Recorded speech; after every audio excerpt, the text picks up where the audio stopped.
and to all members of the Gardening Mind, hello. I can see a lot of you coming on already. Good morning to all of you from this little corner of the southeast, my little village garden.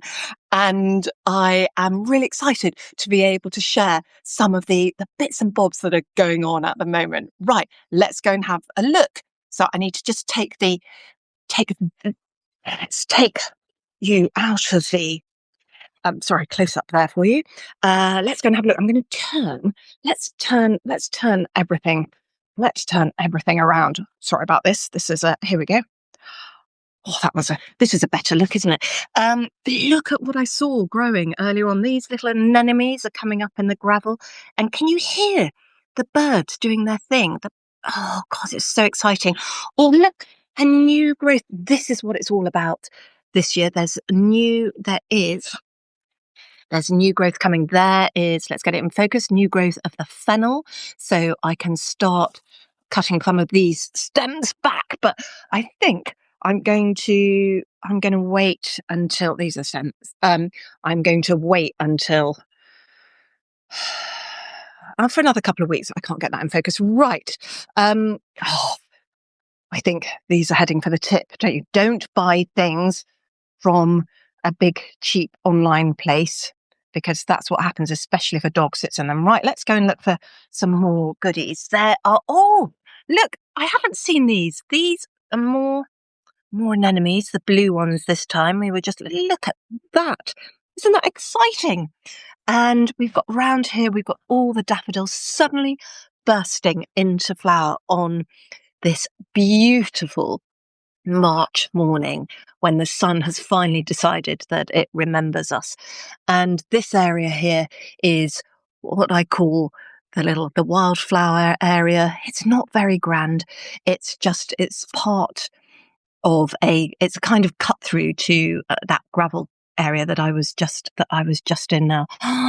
Look at the daffodils coming. It's very, very exciting. And the other thing, which is here, is the pulmonaria. And if I go and have a look at some of this in the sunshine, we might even be lucky enough to find bees on it. But daffodils, narcissi, let's celebrate the narcissi because they're such a good plant.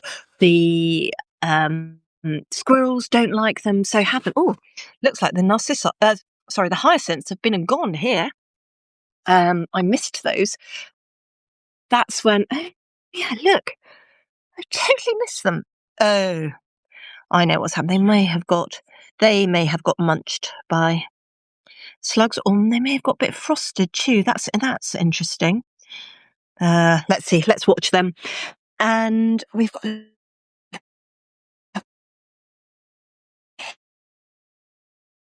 brilliant colour at this time of year, and I can.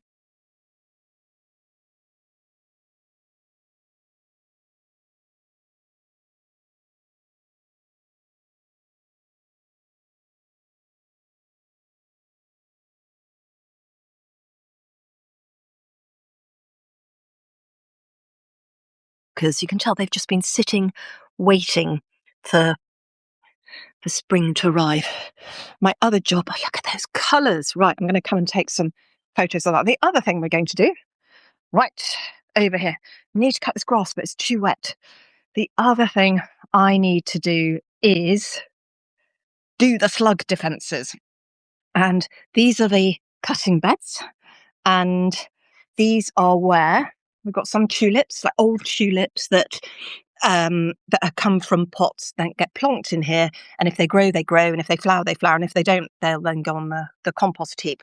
And there's some of these dahlias. I leave my dahlias in the ground because I'm in the southeast, but there are other. Yeah, I don't think that, you see, really, that's not very good, is it? I don't think he's going to do very much. Anyway, slug defense is one of the things that I'm doing on my many-pronged attack. Is these wall pellets, which I put around the edge of the raised bed. Now, you could do that. You can put them around the edge of each plant, like I've done here. And the other thing is this little slug fence. Can you just see that? Originally, that's a kind of bright, shiny, coppery colour, orangey. And then over the years, it weathers, and I just recycle it each year and put it here. And it's got a little you can just see here, there's a little plastic pin which holds it in place. The other thing I've got to do, my next job, is going to be replacing all the copper tape, which I put along the top.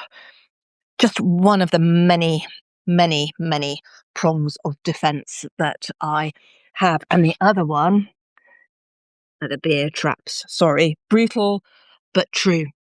Right, I have got secateurs in my hand. I'm not going to do any pruning yet. I will probably cut back some of the ornamental grasses. This is a lovely Hebe salicifolia. It's a great evergreen structure, quite loose, not too formal. And I'm just going to be taking out the bits that have been slightly damaged by frost. And then the other thing I'm going to be doing is looking at these fungi, which we looked at. Anybody who caught the live the other day will know that I got very excited about this fungi that I thought was some kind of leaf originally, and then realised that I don't know if they're two different types. Look, there's a sort of curly one, and these two are much flatter, but I don't know if two would grow in the same place. They feel different, but they are everywhere. Look, they're under there. They're kind of pink underneath. So who knows what they are. Anyway, if you are a member of the Gardening Mind, thanks, and you joined the Gardener's Question Time yesterday, thanks so much. And those of you who, if you aren't a member yet, come and join us. We've got a lot going on. There is lots happening on Saturday, and you would be part of a really fabulous community. Look, I can see lots of them. Good morning, Hilary. Hello, lots of Moira. Good morning, Maria. Hello, lots of you. David. Hello, so many of you here. And I am just going to let's have another little look. Yeah, you see these hyacinths. Woodstock. These are all woodstock. It looks like something's munched those. Definitely the slugs have just had them all, which is annoying. But the ones in pots should be okay. Look at this. This is Love in the Mist, which is just self-seeded everywhere, and even self-seeds into the grass. Look there. Talk about free plants. You know I love a free plant. And oh, look! Did you hear that squeak of joy as I discover that the tulips are coming up? You've just all been waiting, haven't you? I've been waiting that cold, but they are coming up now. These are tulips. I don't plant tulips in the ground anymore. These ones are historic ones. They've been here for ages. I don't mean they're historic types of tulips, but they have been here historically.